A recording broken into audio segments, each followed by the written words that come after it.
Good morning, students. This is the first revision video of history, and this video has been made for class 8th. And in this video, we'll revise the two important chapters: weaver, iron smelter and factory owner, and civilizing the natives, educating the nation. So let us discuss these two important chapters. Now, in the first chapter, that is factory and iron smelter, we will try to understand that what was the importance of British industry in the old times. Textile, iron and steel industries were important for the industrial progress in the modern world. Britain started to be known as the industrial nation due to the presence of mechanized cotton production. We already know that the textile was very important industry in Britain, and this particular industry became very popular, became very important all over the world. In 1850s, it came to be known as the workshop of the world because iron and steel industry started growing in Britain during this period. So we can easily see that iron and steel industry as well as the textile industry was becoming popular in Britain during 1850s. After that, we need to understand that this industrialization in Britain that was going on at that time was closely connected with the colonization of India.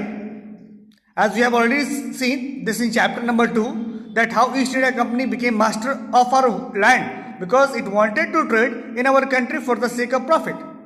So we already discussed that Britishers came here and their intention was to earn profit. And that is why in the late 18th century, Britain was just procuring goods from India for selling them in Europe to earn profits out of the sale of these goods. So initially when they came, their intention, their dream was to earn profit, and because of that they came here, they procured goods from here, and after that they sold it in the market to earn profit. As the industrial production increased in Britain, now India was seen as a market for the products, and the British started flooding the Indian markets with their goods. So that is very interesting to understand that India, which was exporter country, now it became an importer country. India was exporting textile all over the world, and thereafter when Britishers started mechanized cotton, or they developed mechanized cotton mill in their own country, they developed textile, that was ready-made textile, and after that they sent it back to India and they considered India as a market. So while on one hand they were taking our raw material to their countries and they were using our raw material for making the ready-made textile, and after that they were selling it back to India because for them India was a market. So India was exploited on double basis. First it was exploited on the basis of raw material, and thereafter it was exploited on the basis of market. Now after that we need to understand the different types of materials, different types of print was there. It was available in India. It was not that Britishers were very developed, were very advanced in textile. India was really very advanced in this textile. So let us discuss the different types of clothes that was manufactured, that was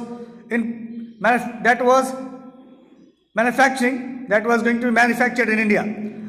Varieties of clothes like chint was there, kosayas were there, bandana was there, and all these words were derived from the Hindi words.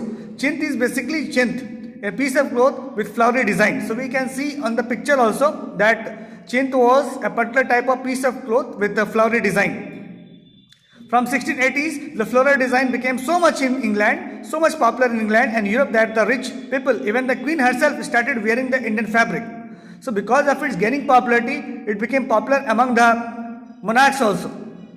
Just like this bandana is derived from the word bandana, which is a colored printed scarf. Which is a colored printed scarf, we can see here in the figure. And it is a colored printed scarf for the neck or head. It is basically a colored cloth produced during a method of tying and dyeing. So we can easily understand that chint or bandana, these two important as well as other clothes were very important among the world market, and particularly among the Britishers. Now after that we need to understand over the time if we're going to talk about iron and steel industry, what was the condition of iron and steel in India? In India, the discussion starts with a particular type of steel that was very popular at the time, and it was the Wood's steel. And from that particular steel, the sword of Tipu Sultan was made. So let us discuss about the unique features of Tipu Sultan's sword. Francis Buchanan toured through Mysore in 1800, a year after Tipu Sultan death, because Tipu Sultan died in 1899 and he visited in 1800. He has written about the technique used to prepare the swords. So what was the special technique, or what type of steel was used for constructing that particular type of sword? Let us discuss. Wood's steel was produced in many hundreds of smelting furnaces in Mysore. So at that time, a particular type of steel was made, and that was termed as the wood steel.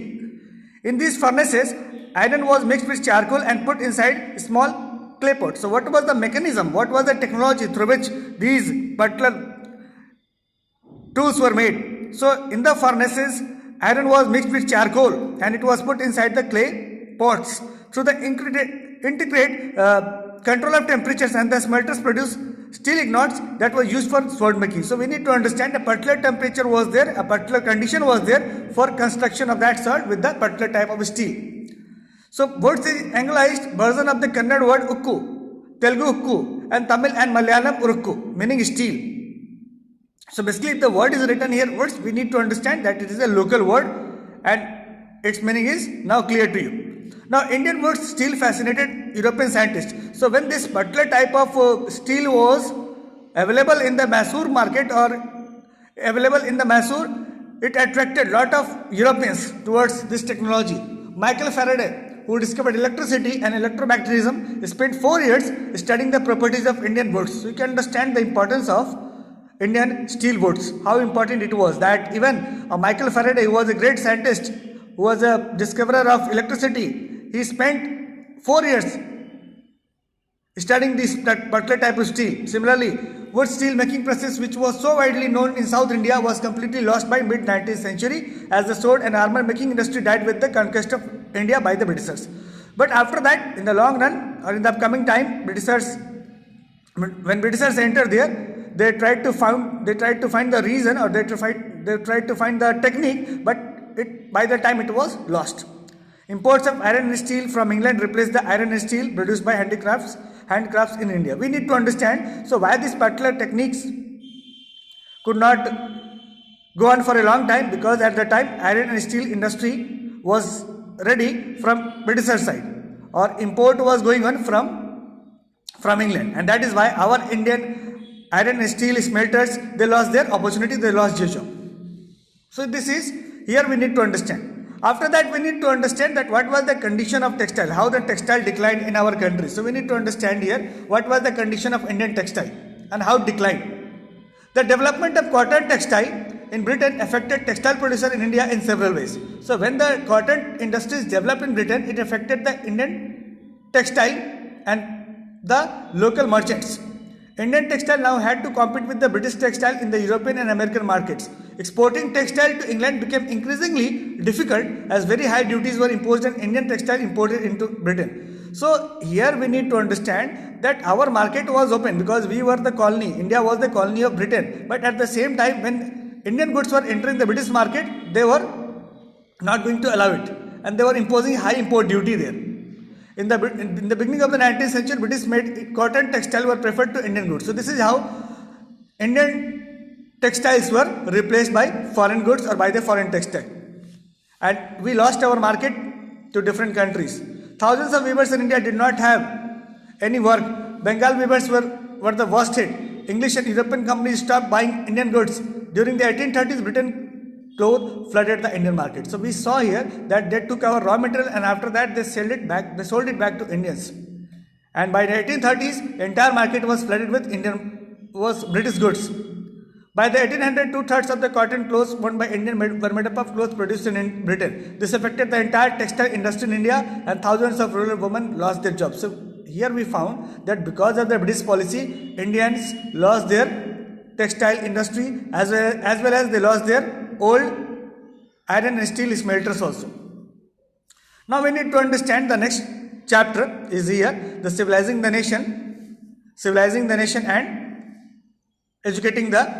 natives and educating the nation. So here we need to understand that our chapter starts with the contribution of William Jones. William Jones, he came in 1783 and he was the junior judge at Calcutta, and he was a great linguist. He was knowing different languages like French, English, Greek, Latin, Persian, Arabic, Sanskrit, and he was interested in grammar and poetry. He studied ancient Indian texts on law, philosophy, religion, politics, morality, arithmetic, medicine and other sciences. So thereafter he came to know the role of Indians and the role of Indian histories.